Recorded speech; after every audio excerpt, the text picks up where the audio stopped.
Assalamualaikum warahmatullahi wabarakatuh. Kali ini saya akan sedikit menceritakan tentang kisah Abdullah bin Mubarak, seorang sufi yang dianugerahi harta kekayaan berlimpah. Kisah-kisah para ulama besar masa lalu bisa menjadi inspirasi untuk menumbuhkan semangat keberagamaan yang benar.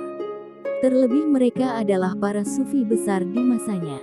Abdullah bin Mubarak adalah sufi yang dianugerahi harta kekayaan berlimpah.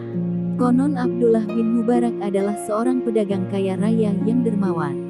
Ihwal kekayaan yang dimiliki Abdullah bin Mubarak yang di sisi lain sebagai seorang sufi ini sempat membuat ayahanda Fudail bin Iyad merasa muskil. Ia bertanya kepada Abdullah bin Mubarak, "Engkau menyuruh kami semua untuk berperilaku zuhud, tidak berlebih-lebihan, sementara dirimu sendiri bergelimang harta kekayaan. Bagaimana ini?" tanya ayahanda. Abdullah bin Mubarak kemudian menjawab pertanyaan ini dengan baik dan sangat bijak. Ia berkata, "Wahai ayahanda, aku bekerja ini menjadi pedagang agar aku mampu menjaga harga diriku. Harta yang aku miliki aku gunakan untuk taat dan beribadah kepadanya." Mengenai sifat kedermawanan Abdullah bin Mubarak telah banyak diceritakan dengan baik oleh sahabat-sahabatnya.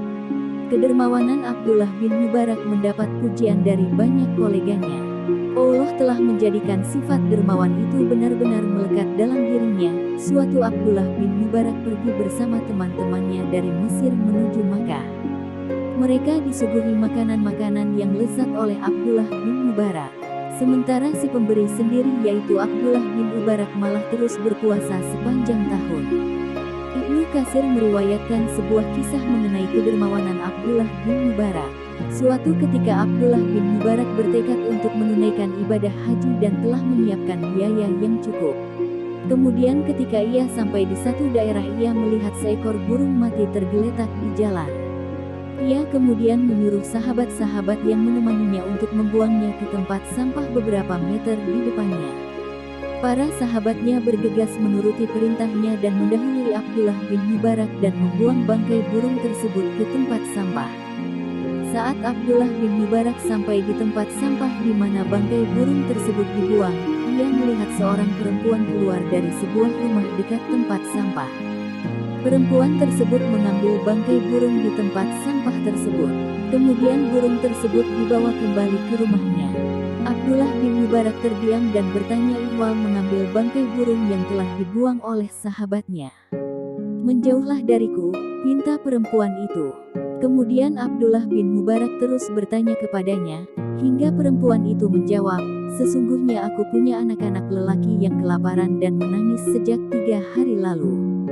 Dalam kondisi seperti ini aku pikir bahwa bangkai ini halal." Abdullah berkata, "Aku kemudian melepaskan ikat pinggangku dan kupenuhi dengan uang yang sedianya akan kugunakan untuk biaya haji.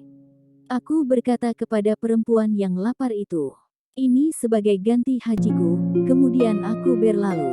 Saat orang-orang menunaikan haji kembali mereka mengucapkan selamat kepadaku. Aku berkata, 'Aku tidak meninggalkan negaraku. Ada berita apakah gerangan?'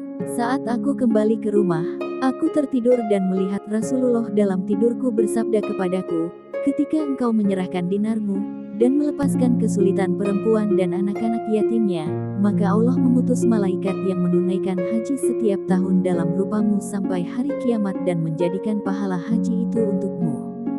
Semoga kisah ini memberikan teladan bagi kita semua untuk rajin berderma dan bersedekah. Terlebih di bumi yang penuh dengan keberkahan ini. Terima kasih.